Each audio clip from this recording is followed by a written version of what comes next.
नमस्कार प्रणाम दोस्तों। हम बतैले रही कि देर भइल बा लेकिन बवाल हुई। तो finally power star Pawan Singh के न्यू गाना धनिया ये जान के टीजर आ गइल बा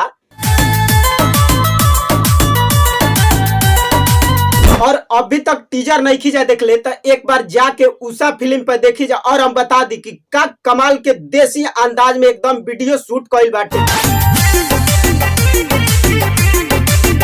और भाई एकदम देसी अंदाज में पवन सिंह कमाल के ट्रैक्टर चलावत तड़े और भाई लोग एकदम कमाल के वीडियो शूट कइल गइल बाटे एकदम देहाती अंदाज में।